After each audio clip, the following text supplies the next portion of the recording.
Assalamualaikum warahmatullahi wabarakatuh. Selamat pagi. Yang terhormat Bapak Rio dan Mas Yudika. Kemudian yang saya hormati dan kami hormati Ibu Milani Hana, Bapak Imam Iswardian dan Ibu Dika, dan teman-temanku yang saya cintai dan saya banggakan. Ya teman-teman, kita sekarang sedang menjalankan amanah dari dosen-dosen kelas sosioetika, yaitu untuk mengadakan suatu acara di mana kali ini temanya adalah kejahatan dunia maya dan kebebasan berekspresi. Ya, semoga bermanfaat apapun yang disampaikan oleh pemateri nanti.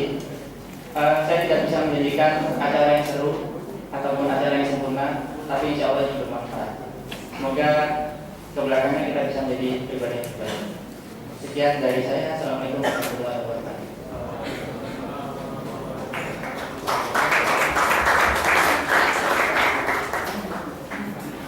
Selanjutnya adalah sambutan dari dosen pengajar mata kuliah Etika kepada Ibu Milani Hana, MSc Perpustakaan.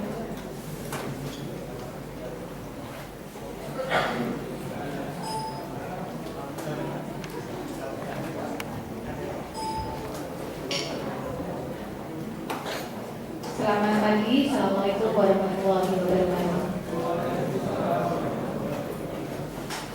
Puji syukur, marilah kita panjatkan kehadirat Allah SWT yang telah memberikan kita kesehatan, kesempatan, dan juga kemauan untuk senantiasa menghadiri majelis ilmu yang insya Allah pasti akan banyak berkah dan manfaat dari kegiatan hari ini.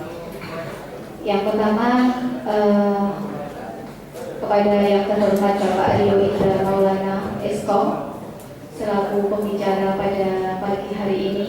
Beliau adalah dari dosen sistem informasi yang nanti akan share lebih banyak hal yang mungkin terkait dengan kejahatan di dunia maya. Kemudian juga yang terhormat Bapak Ahmad Zulfikar Adi Putra Eskom dari Jakarta Densi sebagai web designer yang mungkin pada kesempatan kali ini akan menyampaikan informasi tentang bagaimana kebebasan berekspresi tanpa harus melanggar etika. Jadi kita sama-sama tahu gitu ya bahwa saat ini perkembangan IT terutama dunia di internet ya itu sangat pesat. Siapapun bebas berekspresi. Teman-teman mau ngomong apapun di Facebook itu bebas ya, mau ngomong di Twitter bebas, mau buat website yang isinya apapun bebas. Tetapi apakah kebebasan itu memang satu kebebasan yang sangat bebas, yang mungkin akan melanggar norma-norma atau mungkin menyakiti orang lain atau mungkin mengolok-olok orang lain? Apakah itu masih dikategorikan bebas atau diperbolehkan? Barangkali mungkin hari ini kita akan mendapatkan banyak ilmu tentang bagaimana kebebasan kita berekspresi tanpa harus melanggar etika ataupun melanggar hak orang lain. Yang pasti tujuan mata kuliah sosioetika kita sampaikan salah satunya itu adalah seperti yang tertuang di Himne ITS, apa? Mendidik anak yang cerdas dan berbudi agung. Jadi teman-teman diharapkan memiliki budi agung meskipun cerdas yang disertai dengan budi agung. Bukan meskipun, kalau seperti itu berarti cerdas dan berbudi agung. Insya Allah itu saja yang dapat kami sampaikan. Terima kasih kami sampaikan kepada panitia yang telah selamat menikmati kuliah tamu pada pagi hari ini. Dari saya sekian, mohon maaf jika ada yang kurang berkenan. Terima kasih. Assalamualaikum warahmatullahi wabarakatuh. Selanjutnya adalah acara inti dari kuliah tamu kita pada pagi ini, yaitu pemberian materi yang akan disampaikan oleh Bapak Rio Indra Maulana dan Bapak Ahmad Zulfikar kepada acara di moderator.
Ya, selamat pagi semuanya ya.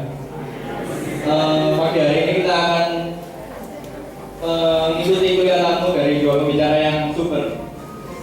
Yang pertama dari Bapak Rio Indra Maulana Eskop mengenai kejahatan di dunia maya.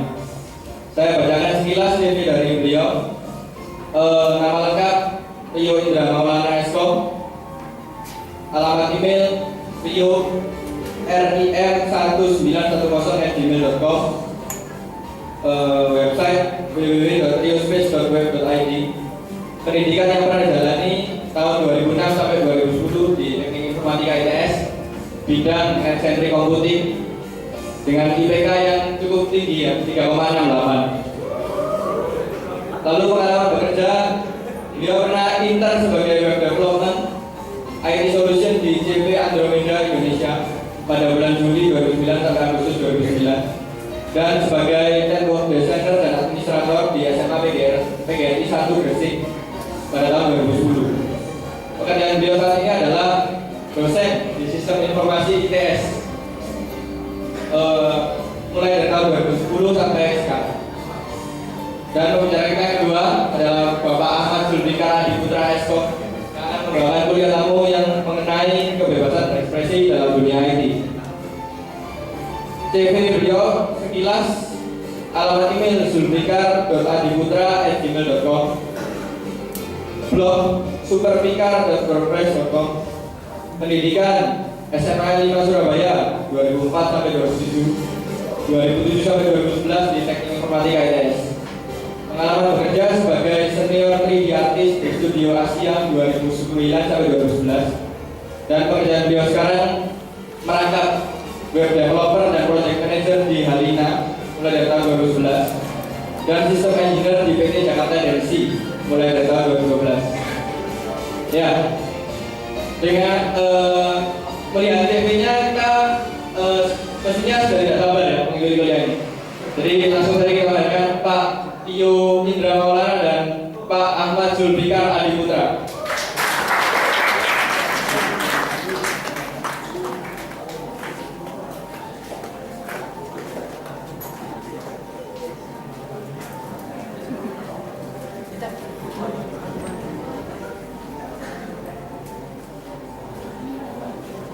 Untuk materi yang pertama akan dibawakan oleh Bapak Rio Indra Maulana mengenai kejahatan di dunia maya.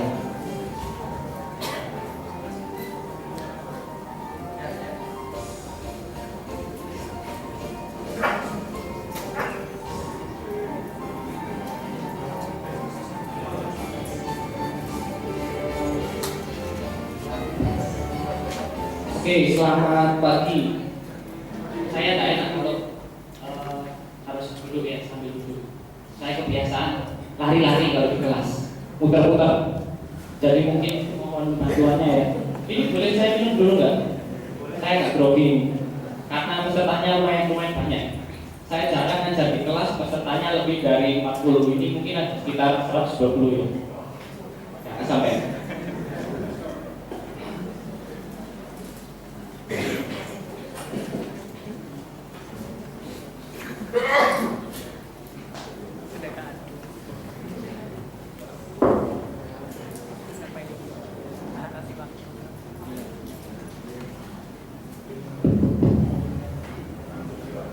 Sebelumnya saya ucapkan terima kasih kepada panitia, juga dosen-dosen, Pak Imam, Bumi, dan Mbak Lika. Saya kenalnya Mbak Lika karena Mbak Lika senior saya dulu ya. Saya ingatnya Pak Imam itu pernah ngajar saya mata kuliah pemrograman terstruktur. Saya pernah disuruh bikin kayak maze gitu. Jadi bikin satu buah apa ya, kalau bahasa Jawanya itu apa? Rajo. Rajonya ini disuruh cari jalan keluarnya di dalam maze-nya itu sangat berkesan sekali buat saya, sampai sekarang masih teringat. Terus Bumi tugasnya dulu mata kuliah BDL, saya sampai nginep-nginep di AJK, nggak pulang berhari-hari untuk mengajarkan. Kalau Mbak Lika saya nggak pernah diajar Mbak Lika, cuman beliau senior saya dan saya nggak seberapa nakal ya, jadinya Mbak Lika mungkin nggak seberapa kenal saya gitu. Oke, hari ini saya diberi mandat oleh panitia untuk membawakan materi tentang cybercrime atau kejahatan di dunia maya. Bisa minta tolong di next. Oke. Pertanyaannya adalah what is cybercrime? Apa sih cybercrime itu? Kita perlu mendefinisikan dulu. Boleh next? Nah, ini apabila menurut US Department of Justice, cybercrime itu adalah any illegal act requiring knowledge of computer technology for its perpetration, investigation, dan prosecution.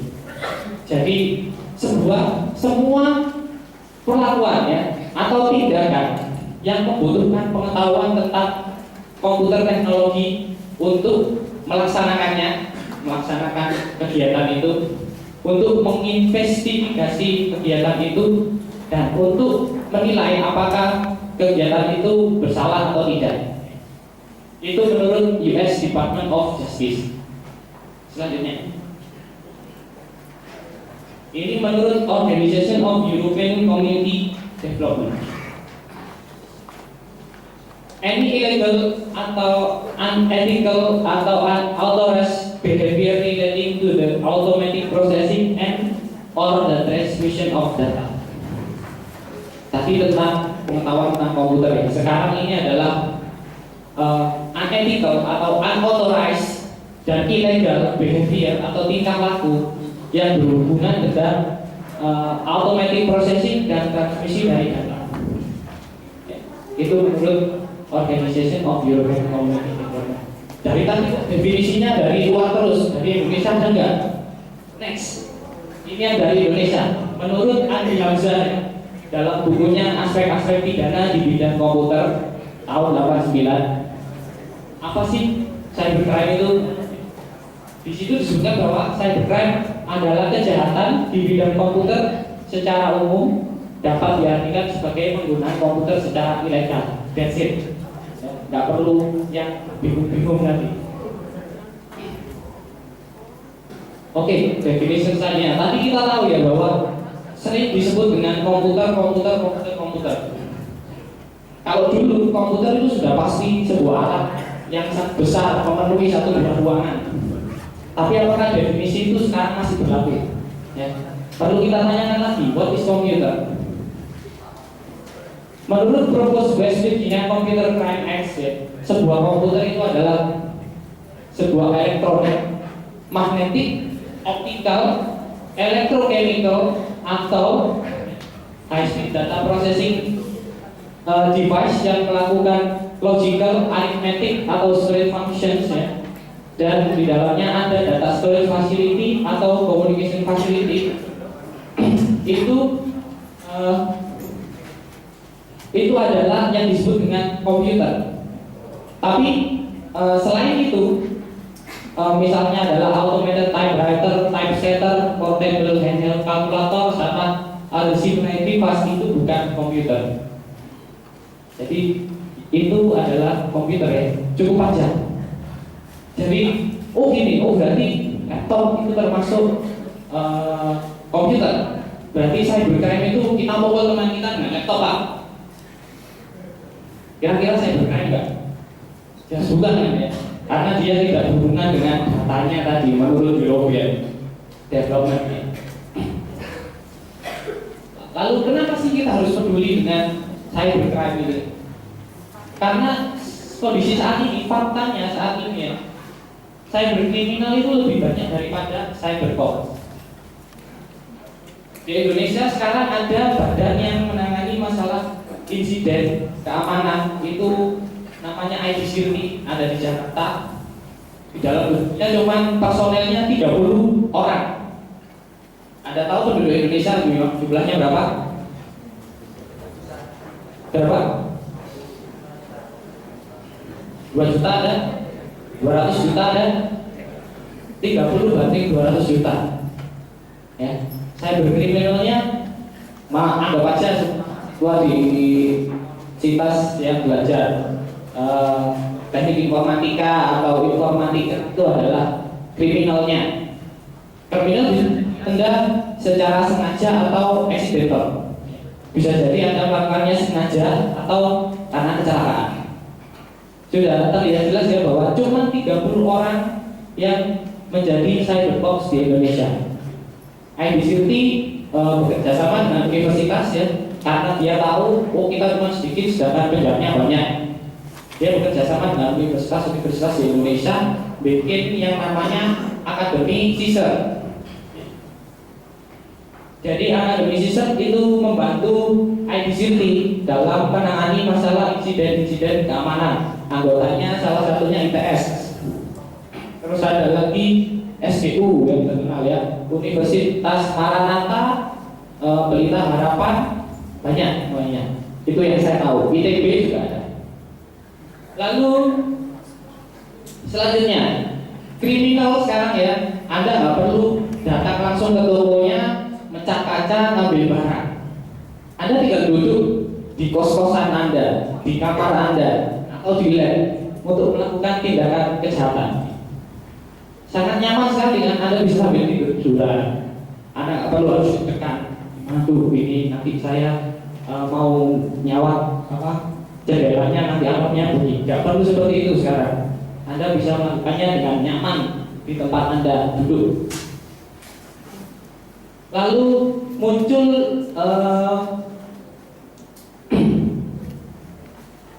challenge baru ya yang dihadapi oleh law enforcement atau kepolisian. Kebanyakan kepolisian atau law enforcement itu tidak terdidik masalah teknologi, tidak melek teknologi. Mereka melek tapi cuma sebagian, nggak semuanya. Saya pun juga menemukan hal seperti ini ya. Waktu pengalaman saya hampir 3 tahun di SI, kolega saya kalau masalah security itu kurang care, mereka kurang peduli, bahkan jarang ada yang tahu masalah security.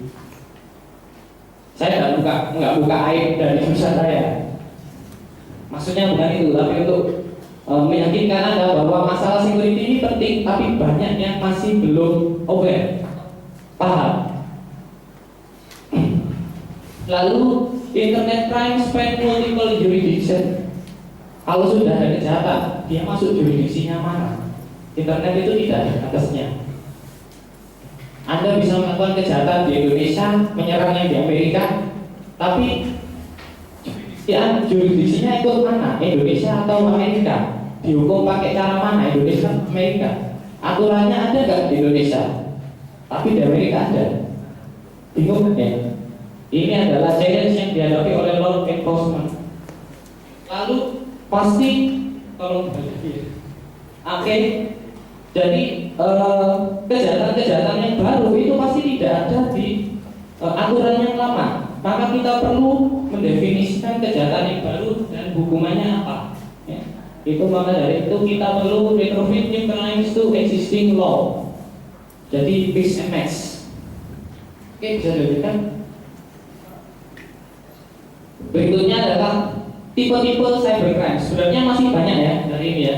Cuman ini yang beberapa ini yang saya ambil. Ada identity theft atau pencurian identitas. Ada yang sudah nonton film Identity Thief yang 2013 sudah di sasaran 56 sudah keluar belum? Ya. Bisa keluar di 50 berarti adminnya itu sudah melakukan pencurian ya atau piracy. Lalu yang kedua adalah distribution of sexual abuse image. Yang ketiga internet fraud. Yang keempat deployment of virus, worm, and botnets. Tolong dilanjut.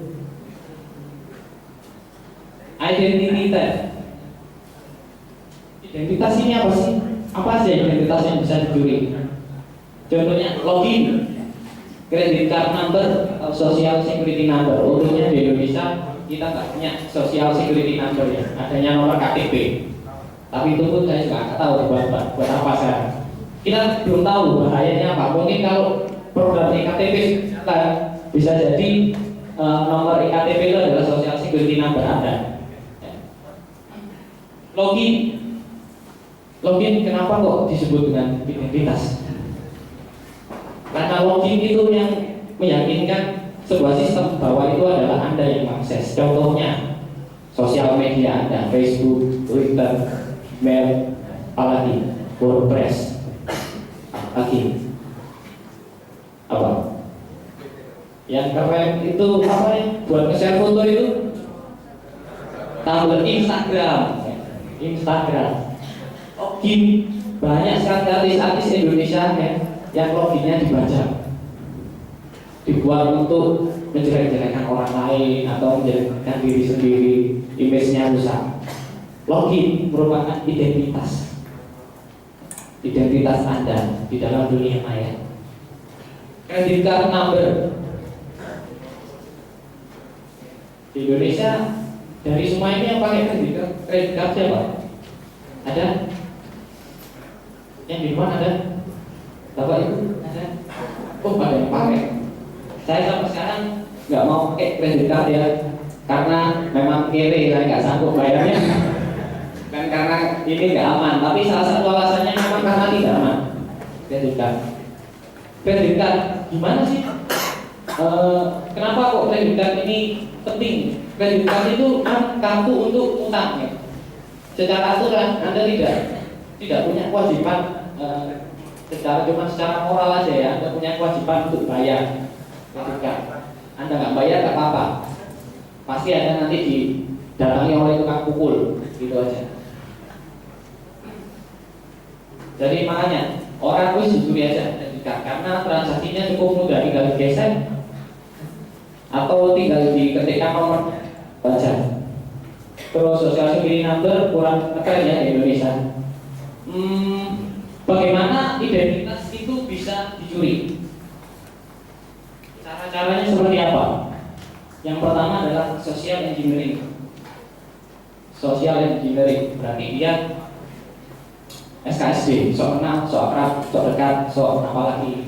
Itu adalah social engineering. Salah satu contoh social engineering, misalkan saya bisa, yang setahu saya di ITS kan punya email ITS. Pernah saya satu hari menemukan hole untuk social engineering di email ITS. Beberapa waktu yang lalu email ITS kan menyarankan untuk semua, baik itu dosen, mahasiswa, karyawan untuk mengganti password. Iya enggak? Iya enggak? Enggak? Atau berarti cuma dosen aja? Salah satunya adalah saya ya. Karena saya telat gantinya, otomatis login saya keblok. Saya harus telepon ke Puskom untuk mengganti password saya. Saya bilang ke salah satu karyawan yang bagian untuk menghubungkan ke Puskom, tolong diteleponkan ke Puskom, saya mau ganti password. Diteleponkan, halo Puskom, selamat pagi, saya mau, ini ada dosen yang mau ganti password.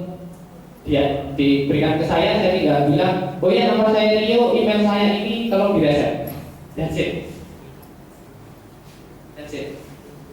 Saya bisa ya, telepon ke sana. Selamat siang, saya Yudi Purwananto, email saya ini tolong direset.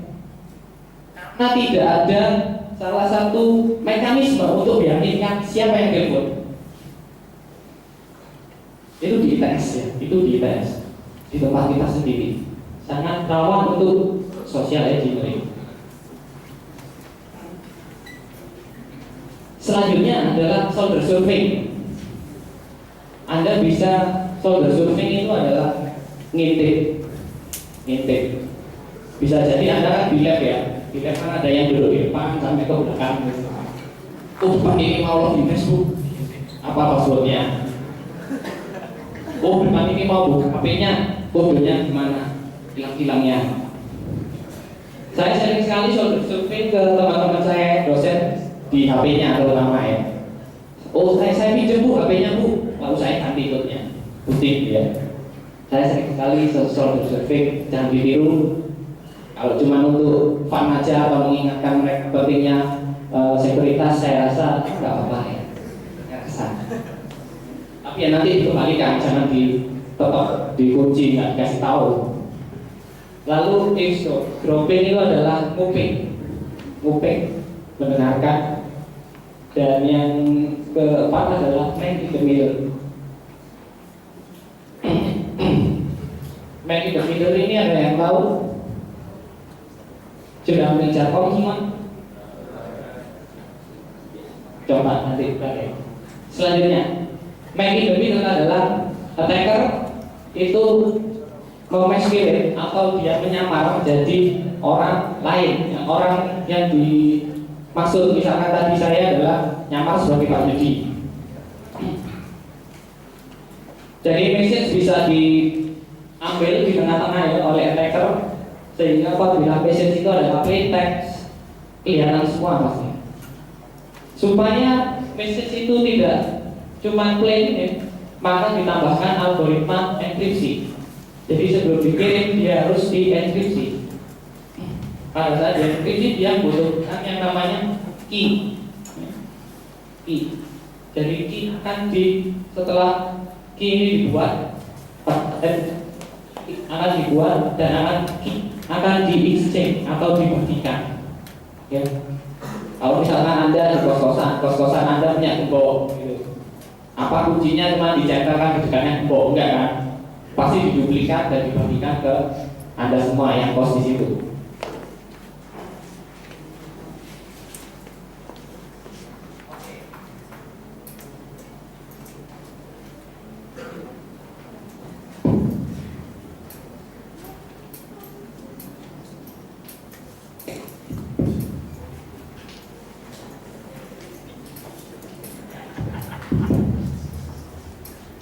Banyak aplikasi kita yang kita pakai sosial media kita, Facebook, Twitter, Gmail sudah menggunakan enkripsi ya, menggunakan private dan public key interface, infrastructure. Sudah tahu semua? Tidak tahu? Private public key belum ya? Belum diajarkan. Ini rata-rata semester berapa sih? 4, 6, ada? Tidak ada.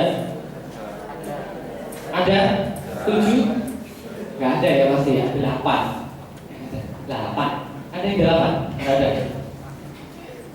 Oke. Jadi message itu akan dikirim melalui jaringan. Ada 2 cara. Ada yang plain text, ada yang dengan encryption. Contohnya yang plain text mungkin Anda nggak tahu itu adalah ada yang pakai WhatsApp di sini. WhatsApp. Kalau Anda menggunakan WhatsApp, pesan yang Anda kirim itu semuanya dalam bentuk plain text. Tidak ada yang terenkripsi. Jadi kalau ada orang di tengah-tengah ya, yang ngambil traffic data Anda, kelihatan apa yang Anda kirim. Anda sedang sayang-sayangan dengan siapa? Tahu. Anda sedang membajui siapa? Tahu. Jadi hati-hati ya. Maka diciptakan mekanisme enkripsi. Enkripsi sendiri ada 2. Ada yang symmetric encryption dan ada yang asymmetric encryption. Bedanya symmetric dan asymmetric apa ya? Kalau symmetric itu kuncinya antara pengirim dan penerima itu kuncinya sama. Kalau asymmetric, kunci dari pengirim dan penerima itu beda. Pengirim membutuhkan public key dari penerima, dan penerima mempunyai private key untuk membuka kiriman dari pengirim. Jelas ya? Jelas ya? Jangan sampai jelas ya. Jadi ada 2. Lalu kira-kira yang paling kritikal dari mekanisme ini tuh bagaimana? Dari gambar itu ya, paling kritikal yang sebelah mana?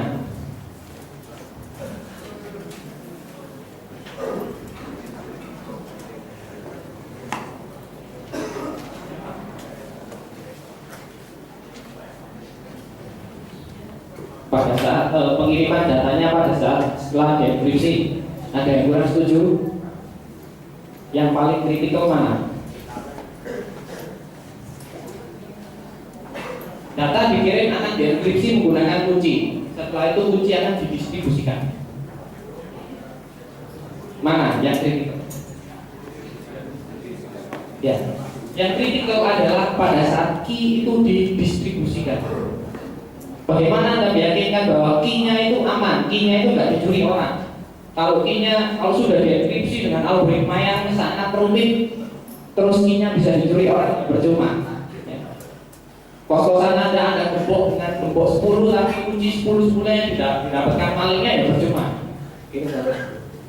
Saya punya satu buah video ya yang menunjukkan bagaimana sih key atau pabrik key itu bisa didistribusikan.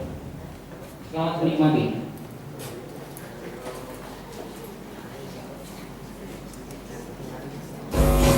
So any message they pass will be intercepted by always the same. The trick is to agree on a secret numerical key without Eve also obtaining a copy. How is this possible? First, let's explore how this trick is done using colors. So how could Alice and Bob agree on a secret color without Eve finding it out?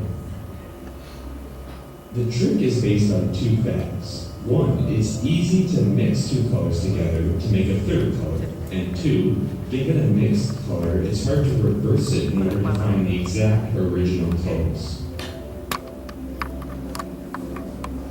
This is the basis for a lock, easy in one direction, hard in the reverse direction. This is known as a one-way function. Now, the solution works as follows. First, they publicly agree on a starting color, say yellow. Next, Alice and Bob both randomly select private colors and mix them into the public yellow in order to disguise their private color.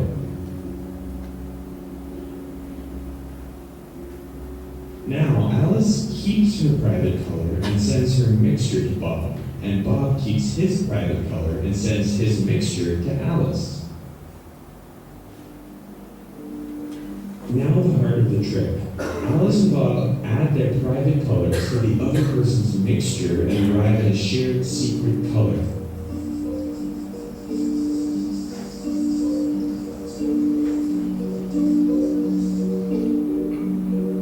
Notice how Eve is unable to determine this color since she needs one of the private colors to do so.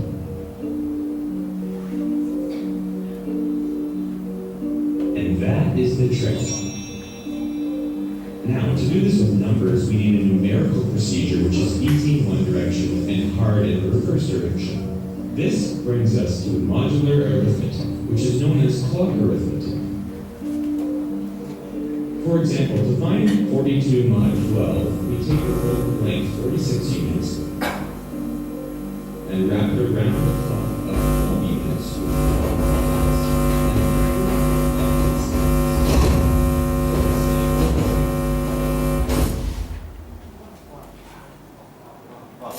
Now, to make this work, we need a prime modulus such as 17 instead of 12. Okay? Is in common, in this case 3, and has this important property that when raised to different exponents, the solution 3 is known as the generator. So if we raise 3 to any exponent x, the solution is equally likely to be any integer between 0 and 17. Now, the reverse procedure is hard. Say, given 12, find the exponent 3 needs to be raised to. This is called the discrete logarithm problem. And now we have our one-way function. Easy to perform, but hard to reverse. Given 12, you would have to resort to trial and error in order to find the matching exponent. How hard is this? Well, with small numbers, it's easy. But if we use a prime modulus, which is hundreds of digits long, it starts to get seriously hard. Even if you had access to all the computational power on Earth, it could take thousands of years or more to find the answer. So the strength of a one-way function is based on the time needed to reverse it. Now, this is our solution. First, Alice and Bob publicly agree on a prime modulus and a generator, for example, 17 and 3. Then Alice selects a private random number, say 54, and calculates 3 to the power 54 mod 17 and sends this result publicly to Bob. Then Bob selects his private random number, say 24, and calculates 3 to the power 24 mod 17 and sends this result publicly to Alice. And now the heart of the trick. Alice takes Bob's public result and raises it to the power of her private number, which gives 3 to the power 24 times 54, and she obtains the shared secret, which in this case is 1. Bob takes Alice's public result and raises it to the power of his private number, which gives 3 to the power 54 times 24, resulting in the same shared secret. Notice they did the same calculation with the exponents in a different order. 24 times 54 is the same as 54 times 24. Without one of the private numbers, Eve will not be able to find the solution. And this is how it's done. While Eve is stuck grinding away the discrete logarithm problem, and with large enough numbers, this will literally take forever.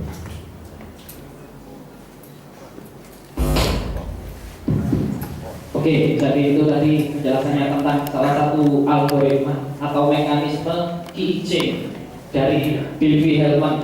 Contohnya, dia untuk public key, untuk symmetric encryption.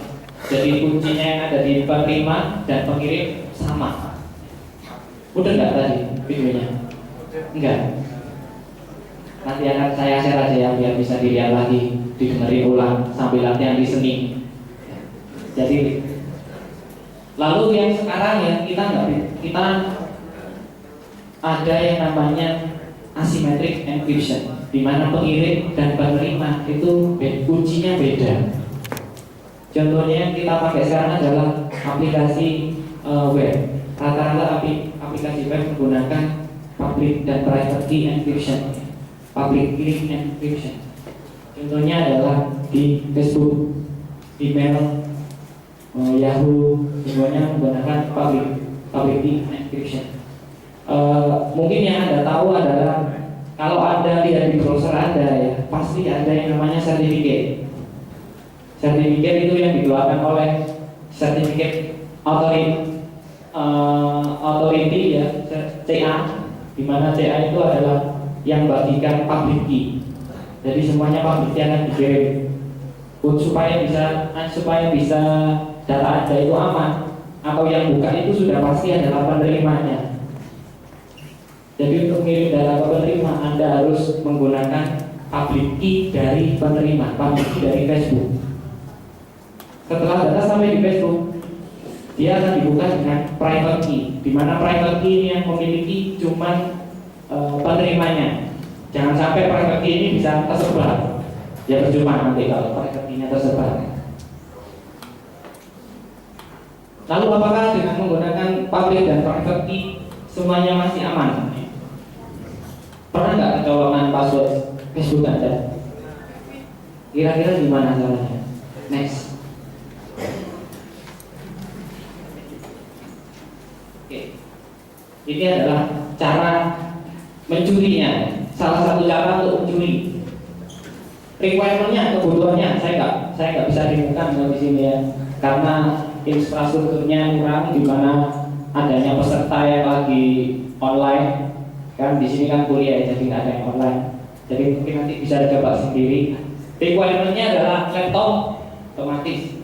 Kita butuh laptop untuk menanam programnya. Ada lagi Metasploit framework. Ada yang pernah pakai Metasploit? Metasploit? Ada? Oke.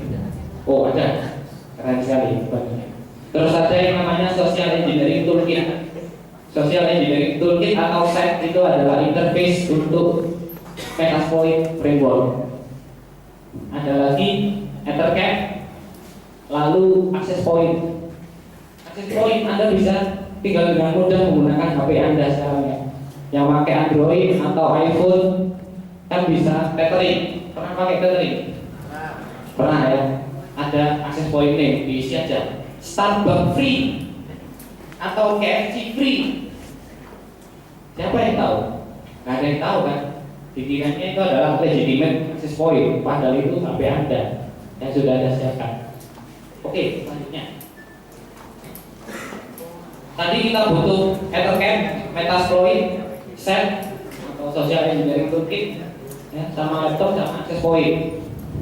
Ini saya gambarnya selesai, jadi sambil saya jelaskan aja.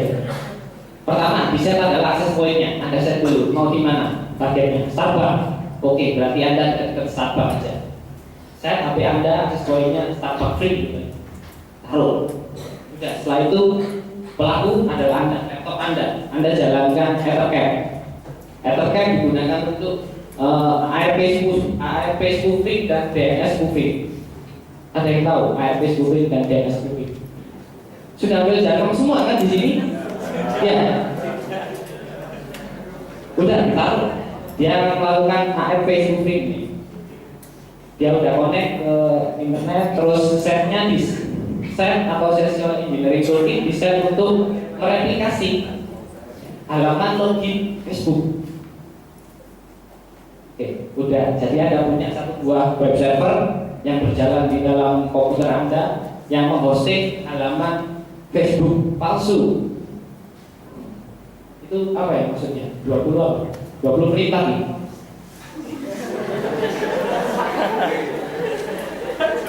Oke. Jadi, oke sudah siap semuanya ya. Lalu korban data, korban buka laptop, nyalakan WiFi, wah Starbucks free, connect. Yang terjadi apa? Kalau di jargon pertama kali satu buah komputer masuk ke jaringan, apa yang terjadi? Dia ngirim apa? Ngirim apa? Ya, benar, DHCP request ya. Dia ngirim DHCP request. Ngirimnya itu dedicated atau share, unicast atau broadcast. Broadcast ya. Dikirim ke semuanya. Dia nyari DHCP servernya siapa. Dalam hal ini yang jadi DHCP server siapa? Input. Ini salah satu visualisasi dari IPO ya. Kita bisa tahu banyaknya serangan sehari berapa kali. Di situ ditulisnya human activity. Saya kurang setuju ya. Bisa jadi dia bukan human, bisa jadi cuma robot yang melakukan. Coba scroll ke bawah. Nah ini input. Jadi user ngapain aja kita bisa tahu. Dia melakukan perintah apa aja. Itu ada yang paling sering digunakan adalah ls main a gitu.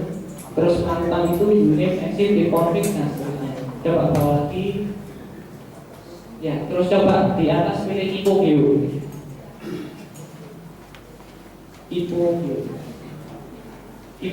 ini untuk melihat lokasi penyerangnya dari mana aja. Memang cukup lama ya. Coba buka tab lagi. Itu kalau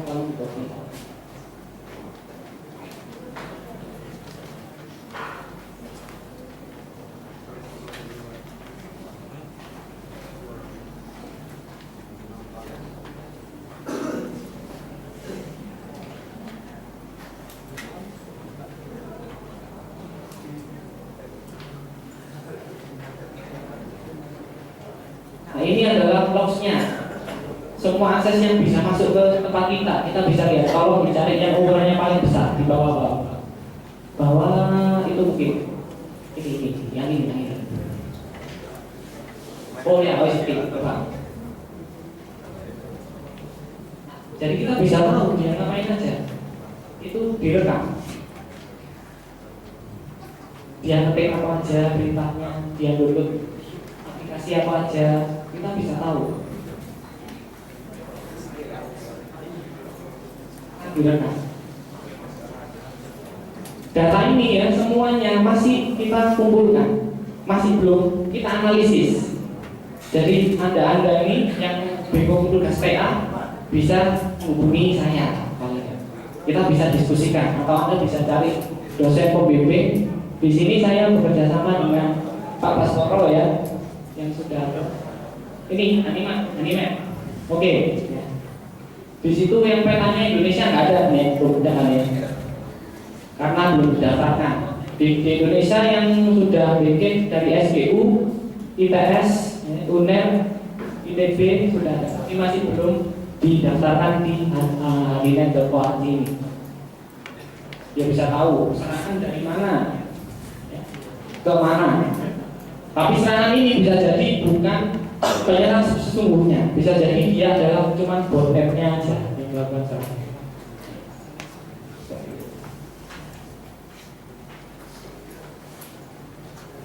Oke, saya rasa cukup ya sampai di sini karena saya sudah dikode tadi udah nambah banyak ini waktunya.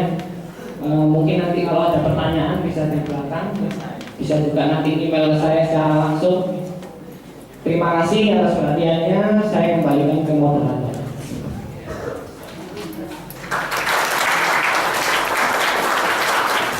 Ya, setelah mendengarkan materi dari Pak Rio tadi ya, kita jadi tahu tentang cybercrime lebih banyak. Nah, sekarang ini kita yang lebih dekat ke kehidupan sehari-hari, yaitu sosial media. Ya, langsung saja waktu dan tempat saya berikan kepada Pak.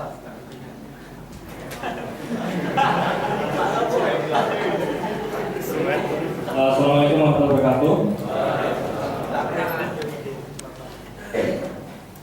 Terima kasih atas kesempatannya. Sebelumnya saya memperkenalkan diri dulu ya. Nama saya Zulfikar, panggilannya Fikar. Oh ya, sebelumnya hormat kepada Pak Imam juga kita selaku dosen. Juga pada Pak Rio ya. Jadi memang jujur tadi yang diterangkan sama Pak Rio saya nggak terlalu paham karena saya sendiri ngambil bidang MPR dan jujur untuk ADK saya memang menghindari karena sedikit cerita aja dulu. Pernah waktu praktikum Jaton kan kena asisten Mas Rio itu waktu modul 4 kalau nggak salah. Kebetulan nomor saya agak jelas gitu ya orangnya. Jadi saya sampai ulang 2 kali waktu praktikum Mas Rio.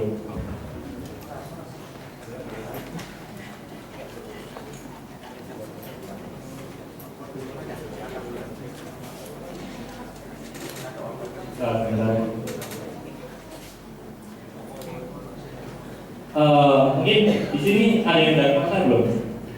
Ada yang tahu saya? Apa ini? Ada Desi, ada satu adanya Ipang sama Ria. Yang cowok, nah itu Askari, anak buahnya Pak Rian gitu ya. Ya saya dulu juga anak buahnya Pak Rian sih. Kalau Askari mau lanjutkan, kalau pakainya bagus kok. Bagus topiknya Pak Rian. Oke, perkenalan diri dulu. Ini saya Mas Zulfikar. Aktivitas saya sekarang bekerja di Kota Desi, kemudian bikin usaha bareng teman-teman namanya CV Asia Multimedia Nusantara. Selain itu, saya sebagai graphic designer dan admin di Muslim Magnet, kemudian ikut di Taekwondo di IAIN. Nah, untuk sosial media, saya punya nickname Super Fikar.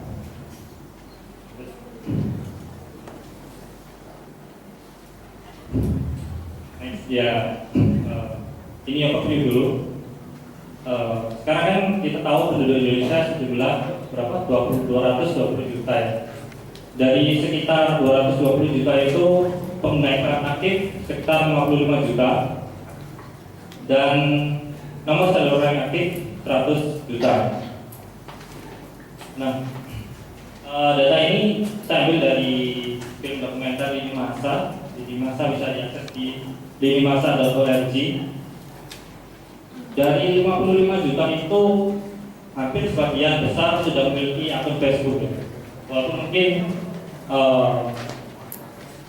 akun Facebooknya itu nggak unik kan. Jadi satu orang bisa punya lebih dari satu akun Facebook. Di sini ada yang punya lebih dari satu akun Facebook. Ada nggak? Ada. Biasanya sih yang merasa nggak ada orang yang merasa takut itu punya lebih dari satu ya. Nah, salah satu cirinya begini. Akun Facebook misal namanya Desi cakep banget full. Desi cakep banget 2. Jadi satu. Kemudian untuk pengguna Twitter ini data tahun 2012 sekitar 24.900. Nah, pengguna Twitter ini peningkatannya sangat pesat karena di tahun 2010 jumlahnya masih sekitar 86.900.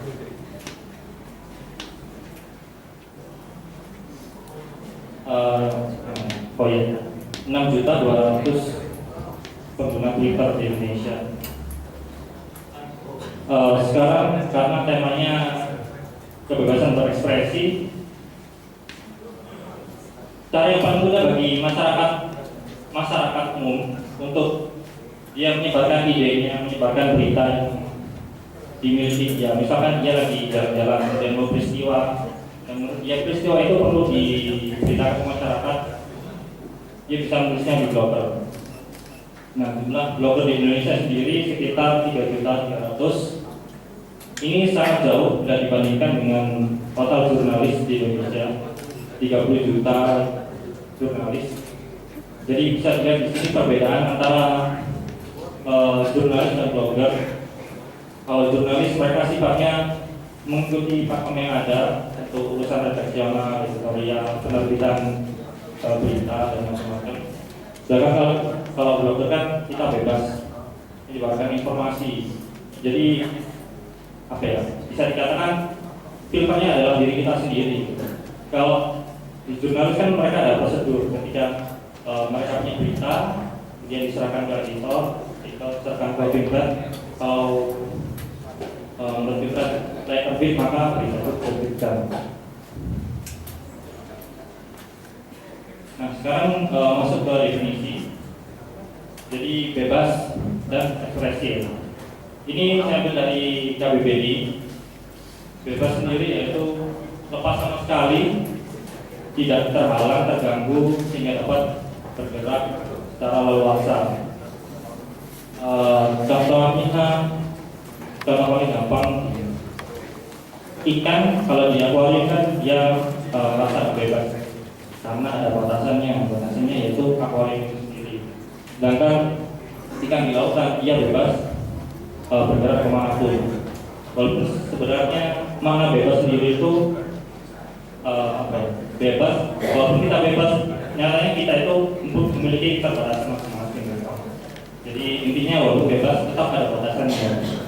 Kemudian ekspresi yaitu mengungkapkan, menyatakan maksud, gagasan dan perasaan.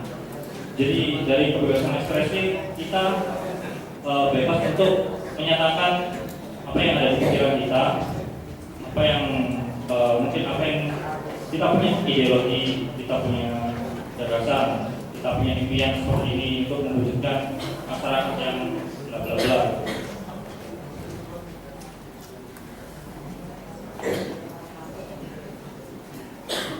Nah, tentunya seperti yang saya bilang tadi, suatu kebebasan ada batasnya. Nah, apa yang menjamin kebebasan berekspresi di Indonesia? Setelah saya searching, memang ada beberapa undang-undang ya. Utamanya yang paling kita kenal waktu SD dulu kan pasal 28 Undang-Undang Dasar 1945. Jadi kita memiliki kebebasan untuk berpendapat, berserikat, berkumpul dan macam-macam. Itu juga ada yang paling baru di pasal 28F, itu amandemen ketiga Undang-Undang Dasar 45. Setiap orang berhak untuk berkomunikasi dan memperoleh informasi, mengembangkan pribadi dan lingkungan sosialnya, serta berhak mencari, memperoleh, memiliki, menyimpan dan menyiapkan informasi dengan menggunakan segala jenis saluran yang tersedia. Jadi yang perlu digarisbawahi, menggunakan segala jenis saluran yang tersedia. Sekarang kan banyak macamnya saluran yang tersedia. Kalau dulu kita hanya bisa melalui telepon ataupun radio. Ya zaman dulu kan kalau orang ingin tahu berita terbaru kan dia nunggu koran keesokan harinya ya, dia perlu tahu kejadiannya apapun melalui saluran radio. Sekarang kita bisa lebih cepat untuk mendapatkan informasi, salah satunya melalui internet. Kalau dulu belum berkembang sosial media, kita nunggu berita terbaru dari website portal berita atau website berita. Sekarang dengan adanya sosial media, masyarakat bisa lebih cepat mendapatkan informasinya, karena informasi itu didapat secara langsung dari yang namanya sebenarnya di internet itu netizen jurnalisme, jadi jurnalisme warga.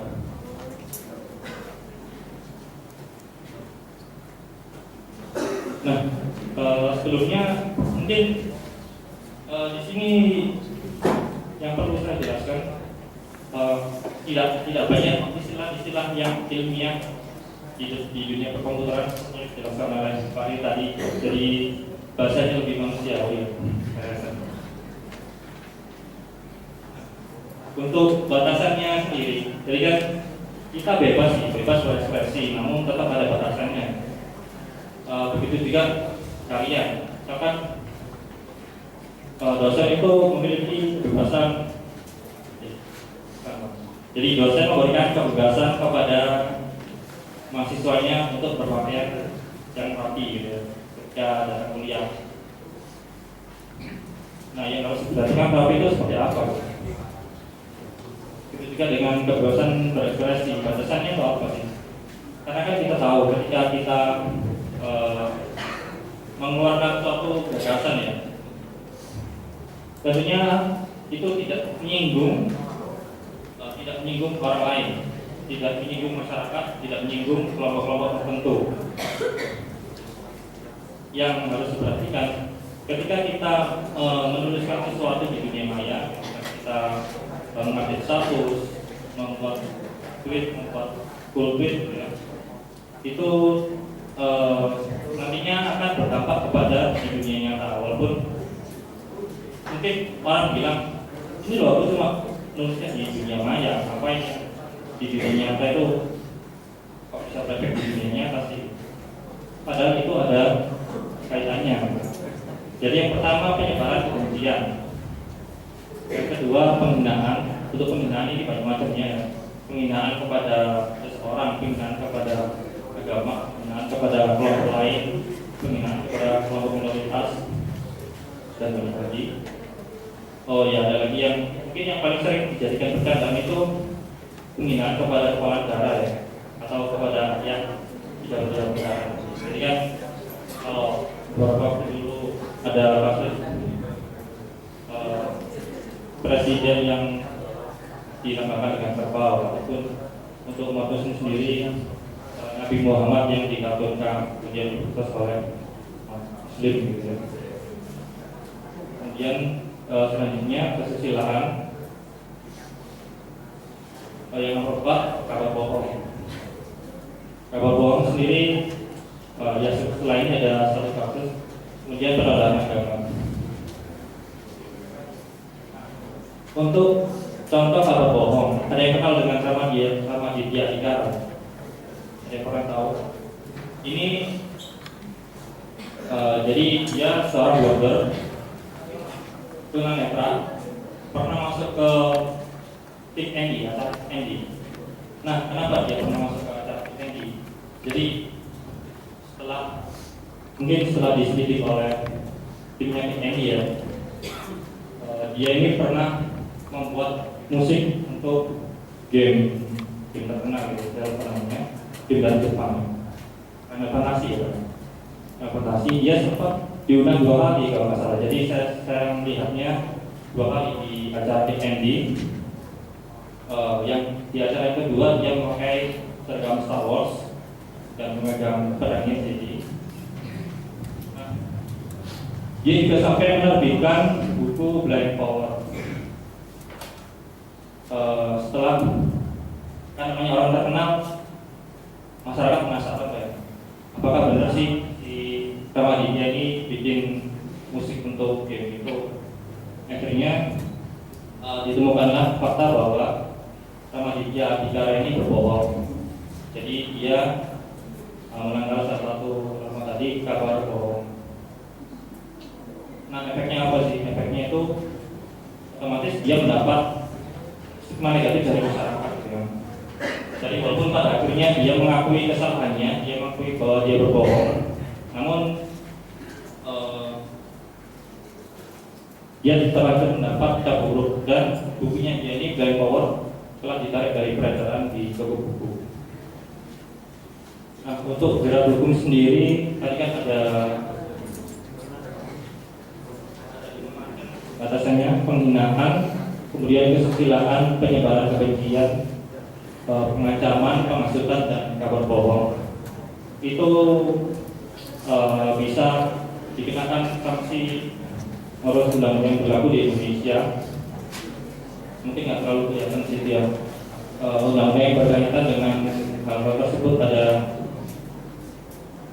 Undang-Undang 11 tahun 2008 tentang ITE, kemudian Undang-Undang nomor 44 tahun 2008 tentang pornografi. Ada juga Undang-Undang tahun 2004 tahun 2009 tentang bendera, bahasa, dan nama negara. Kemudian bisa dijerat dengan pasal Kitab Undang-Undang Hukum Pidana. Tentunya nanti jika ada kasus orang-orang yang melanggar batas kebebasan berekspresi, dia bisa ditindak sesuai dengan prosedur yang berlaku. Namun di sini saya tidak terlalu menyinggung masalah itu. Nanti saya akan lebih tekankan kepada bagaimana kita itu bisa bermanfaat ke masyarakat melalui nilai. Jadi dengan bebasnya kita berekspresi, kita bisa memberi manfaat secara luas. Nah, sekarang masuk ke peran masyarakat meningkatkan konten positif internet di Indonesia. Jadi sudah banyak lembaga yang dibentuk untuk meningkatkan konten positif dan berkontribusi secara nyata pada masyarakat Indonesia. Yang paling terkenal mungkin ICT Works dengan programnya Internet Sehat. Mereka mengembangkan mereka itu memberi edukasi kepada masyarakat cara berinternet yang sehat. Kemudian ada juga Link Masa. Link Masa ini film dokumenter yang didanai secara crowdfunding. Crowdfunding itu punya proyek, siapa yang mau danai. Jadi ketika dana sudah terkumpul, maka film itu dibuat dan si pemberi dana atau donatur namanya masuk ke dalam kredit. Kemudian ada lagi kalakata.org. Kalau kalian ingin tahu prosedur ekspresi yang baik, prosedur bikin film yang baik, prosedur posting yang baik, bisa dilihat di kalakata.org. Itu banyak sekali resource yang dapat kita pelajari. Mungkin bahasanya itu bagi kita terlalu mudah ya, karena bukan masalahnya teknis seperti coding, tapi lebih ke arah operasional, bagaimana mengoperasikan secara aktif. Kemudian ada asosiasi blogger di tiap kota. Kalau di Solo ada Penawan, kalau di Surabaya ada Tugu Pahlawan. Nah, sekarang kita masuk ke pengoptimalan sosial media di sekitar kita. Jadi yang pertama, ini saya ambil dari video dokumenter Link Masa. Yang pertama ada kearifan Jogja. Dia adalah tukang baca asal Jogja. Latar belakangnya apa sih? Dia itu sudah berumur setengah abad. Kemudian dia sih nggak istrinya meninggal saat gempa Jogja 2006. Dan dengan mungkin kalau di sini mohon maaf ada yang pernah tinggal orang tua yang meninggal gitu, kan bisa merasakan kesedihannya bagaimana. Namun dia tidak terpuruk, dia malah mencari kegiatan yang positif dan akhirnya dia belajar bersosial media. Yang pertama melalui Friendster-nya Friendster, dia masuk ke Facebook. Dari Facebook itu dia mulai mengenal bule. Jadi dia berkomunikasi dengan bule. Ketika bule kesini, bule itu menggunakan jasanya, dan cara itu efektif karena si bule akan mempromosikan ke teman-teman yang lain. Jadi selain memberi jasa menarik berita, si Pak hari ini juga menyediakan jasa untuk lain-lain yang berkaitan, misalnya pembooking tiket hotel. Kemudian yang kedua ada Almas Kati. Ini blogger dari Ambon atau Ambon di Maluku ya. Jadi karena belakangnya kenapa muncul nama Almas Kati? Di tahun 2011 bulan September tanggal 11 di Ambon itu ada kerusuhan lagi ya. Jadi mungkin di media mainstream itu ada berita Ambon rusuh, gereja dibakar, ada masjid terbakar, foto-foto dijarah. Nah, si Almas Kati dan beberapa teman lainnya merasa media mainstream ini, walaupun media mainstream punya reputasi, nyatanya apa yang diberitakan dengan kejadian nyata itu dilebih-lebihkan gitu. Jadi masyarakat menganggap, masyarakat di luar Ambon ya menganggap Ambon itu bakal rusuh lagi seperti beberapa tahun lalu. Nyatanya keadaan di sana itu tidak seburuk yang diperkirakan. Jadi melihat hal itu, Almas Kati awalnya sih dia menunggu jeda dulu, biar nggak terlalu terlanjur panas suasana. Karena gini, karena sifat dari berita itu kita lebih tertarik kepada sumber berita yang dekat daripada berita yang jauh. Contohnya seperti ini, misalkan di tempat tinggal kalian ada orang yang mati bunuh diri, sedangkan di tempat lain yang jaraknya 40 km dari tempat tinggal kalian ada orang yang bunuh diri juga, maka kalian akan lebih tertarik kepada berita yang dekat, benar kan? Nah, si Almas Kati ini tidak melakukan berita dulu karena takut orang-orang di sekitarnya nanti tambah panik gitu. Jadi dia pernah suatu siang dia tuh ada ibu-ibu datang ke bapak dan dia nanya, maksudnya ada berita kayak gini kenapa enggak gitu. Jadi ternyata si ibu itu habis mendengar berita kalau di daerah yang tidak jauh dari tempat tinggal dia, utamanya di sekolahnya anaknya, si anak itu terjadi kerusuhan. Nah, si ibu ini kan bingung, dia tanya Almas Kati dulu, secara dia itu jurnalis juga blogger. Ternyata si Almas Kati kontak ke temannya yang ada di sekitar si sekolah sana. Ternyata memang di sana tidak terjadi apa-apa, tidak terjadi hal-hal yang diberitakan oleh media. Nah, selanjutnya ada Angki Rizkia. Angki Rizkia ini perempuan tunarungu. Mungkin kalau teman-teman lihat rasanya aneh ya, perempuannya cantik gitu ya. Ternyata walaupun punya kelebihan, ternyata dia punya kekurangan. Jadi mensosialisasikan gerakan tidak adanya diskriminasi bagi penderita difabel di Indonesia. Sedikit latar belakang, sejak umur 10 tahun dia kehilangan pendengaran. Kemudian dia pernah konsultasi sama dokter. Kamu kalau semakin kamu kalau menuntut dulu lebih tinggi lagi, kamu bakalan stres. Karena melihat kondisimu yang sekarang, kamu sudah stres. Kamu itu tak ponis, tak sarankan untuk tidak melanjutkan kuliah.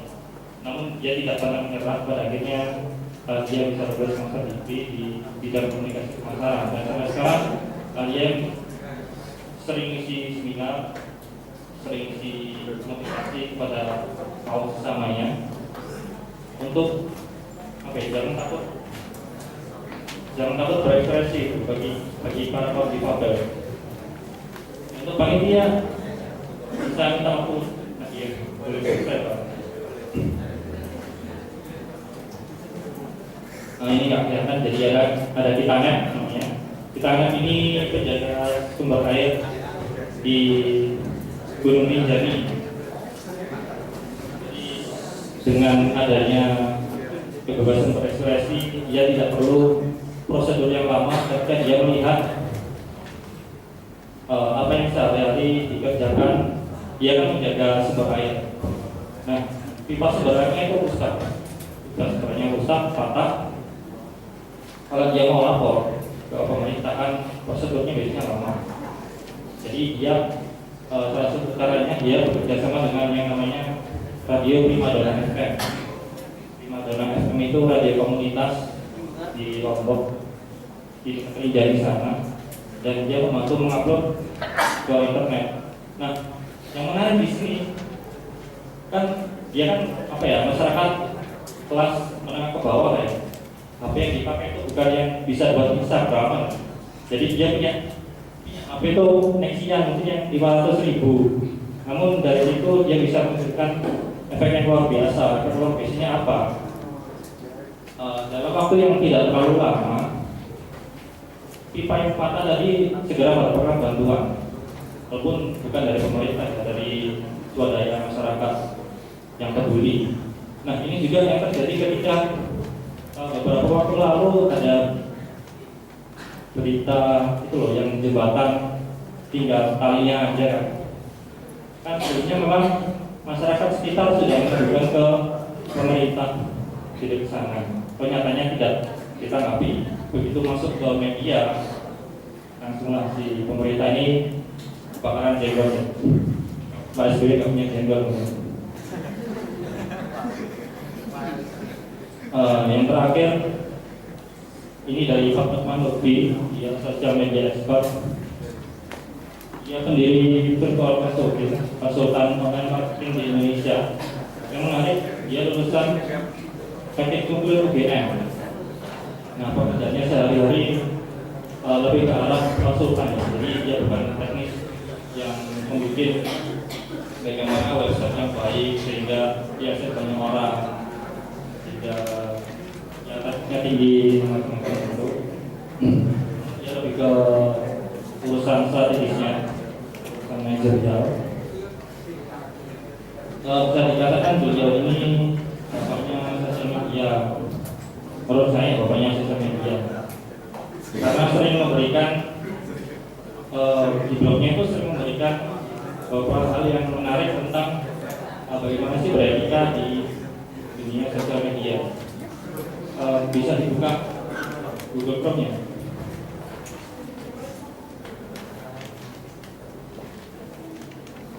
Nah, ini judulnya adalah etika dan etiket sosial media Twitter dan Facebook. Tips yang aneh ya bagi kalian. Kenapa sih kita bertwitter aja kok dikasih tahu etiketnya yang bagus nggak gimana kan? Ya kita kan bebas-bebas aja bertwitter gitu.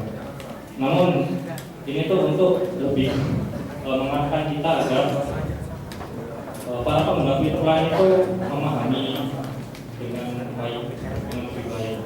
Yang pertama, tulislah kurang dari 140 karakter. Yang memang Twitter itu dibatasi 140 karakter kan. Tapi kalau kalian ketika terlalu panjang, kalau nanti pakai build boundary kan, ada beberapa device itu yang nggak support. Jadi dia harus buka link dulu, nggak langsung ke profilnya. Kemudian, nah ini yang banyak apa ya? Jika hanya satu yang bertanya di Twitter untuk satu topik, ikut dengan fasilitas reply. Tapi kalau ada banyak yang tanya, kita pakai reply. Nah, enaknya pakai reply sama aja apa sih? Kalau terserah kita kan mau pakai. Jadi reply itu sebenarnya untuk memudahkan kita men-tracking percakapan, men-tracking sebuah percakapan. Misalkan si Rika sama Irna percakapan. Kemudian ada kebedaannya Irna itu pin talking gitu. Nah dia kan tinggal melihat, oh ternyata dia tadi itu merasanya aku. Tahu kalau pakai nanti kan nggak bisa di-tracking. Tidak pun susah. Kemudian, nah ya jangan menggunakan huruf besar semua nanti dikira marah-marah. Nah ini saya rasa sebuah tips yang simpel. Karena memang di bahasa Indonesia pun kalau kita memakai huruf besar semua, memang tidak marah-marah. Kemudian ini yang banyak salah kaprah. Karena Twitter itu sifatnya adalah jaring informasi, bukan jaring pertemanan. Jadi misalkan kalian itu di fallback di kalian itu follow teman ya, kemudian minta, aku fallback dong. Ngapain? Kalau aku nggak butuh informasi dari kamu, ya aku nggak bakalan follow kamu. Contohnya gini, aku temenan baik sama Pak Imam ya. Nah, aku itu follow Pak Imam, Pak, saya follow kamu loh Pak, follow back dong gitu. Namun bagi Pak Imam, prinsip saya itu tidak memberi informasi yang berarti bagi dia. Daripada memenuhi TA, kan lebih baik dia nggak follow aku kan. Nah, jadi ngapain? Jadi kalau ada yang masih kayak gini, tolong diperbaiki.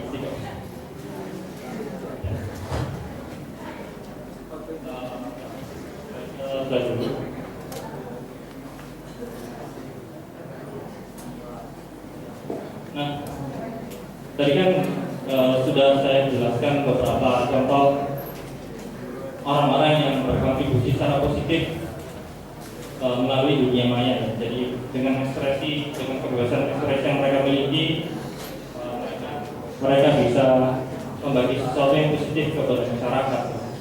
Jadi apa yang sudah Anda lakukan? Yang bisa jawab satu orang secara gamblang ya. Jadi nanti setelah ini saya akan jelaskan secara gamblang yang saya lakukan.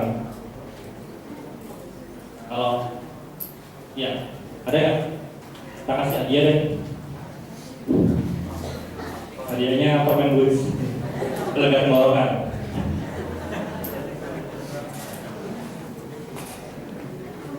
Tapi ya ini loh ada permen bus kan. Jadi itu permen favorit saya. Kemudian ya, apa yang sudah saya lakukan? Apa yang sudah saya lakukan untuk berkontribusi memberikan konten yang positif kepada masyarakat? Saya sebagai desainer museum magnet, jadi saya baru bergabung di museum magnet ini 3 bulan. Nah, dengan kita berkontribusi, kita bisa memberikan manfaat kepada masyarakat. Walaupun mungkin efeknya secara nggak langsung ya, namun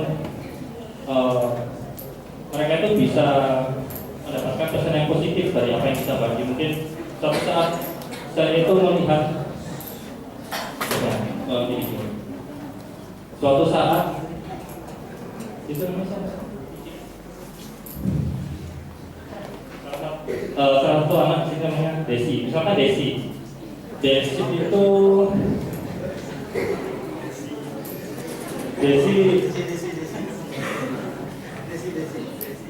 ada yang namanya Desi di sini? Jangan ya. Ada yang namanya Desi itu sekarang dia lagi mentalnya lagi down. Dia sibuk pacarnya, terus seakan-akan dunia itu runtuh. Nah, jadinya kebiasaan dia yang dulunya baik, misalkan setiap hari menyempatkan diri membaca Al-Quran. Kalau berangkat kuliah itu saling ke orang tuanya, misalkan setiap seminggu 2 kali dia bersedekah kepada yang tidak mampu.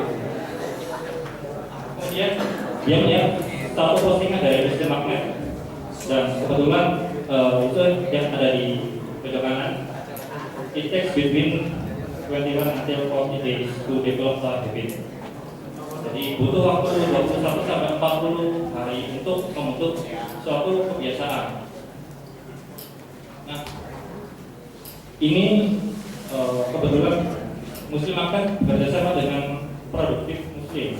Ada yang pernah tahu Produktif Muslim?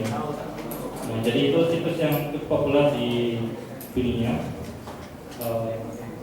Kami mendapat konten dari mereka, kemudian kami membuat grafisnya untuk lebih menarik masyarakat.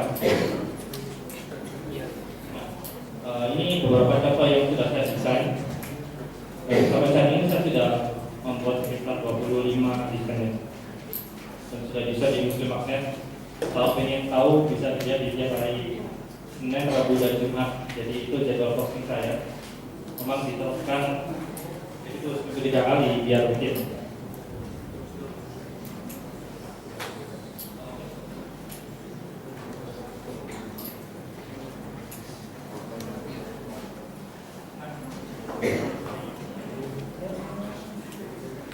Nah, kalau dilihat di sini, ketika kita berkontribusi secara positif kepada masyarakat, jadi memang pasar dari Muslim sendiri itu bukan hanya di Indonesia, kita bisa menginspirasi orang lain dari seluruh dunia. Kalau kita memilih medium yang tepat ya. Jadi karena tujuannya adalah internasional, kita memakai bahasa Inggris, walaupun bahasa Inggris masih jelek, kalau dengan kerja insya Allah bagus. Agak ke bawah. Nah, atas.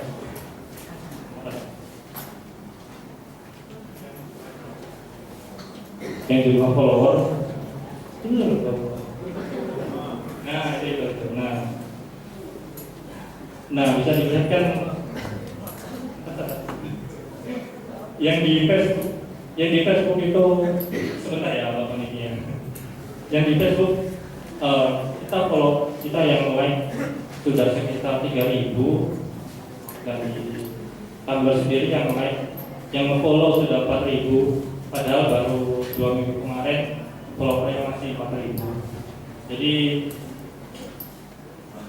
manfaatkanlah kebebasan berekspresi, tentunya dengan batasan yang sudah ada tadi untuk memberikan kontribusi positif dalam masyarakat.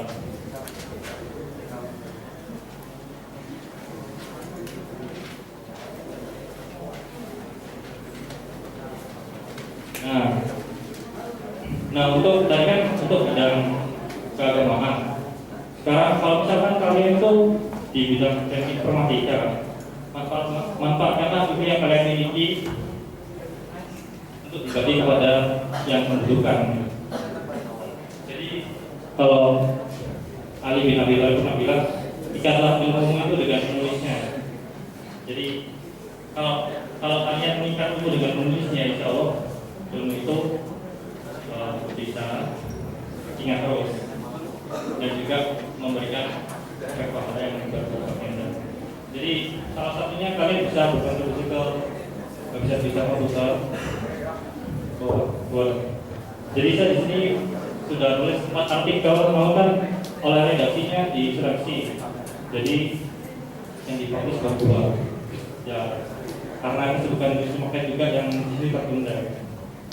Yang sama bisa tulis lagi di sini.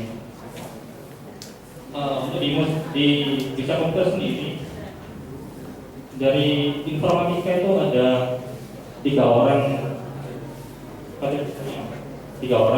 Jadi yang pertama itu di Ramadan, angkatan saya 2007. Dia posisinya di Malang. Kebetulan dia juga yang megang developernya website ini. Kemudian ada lagi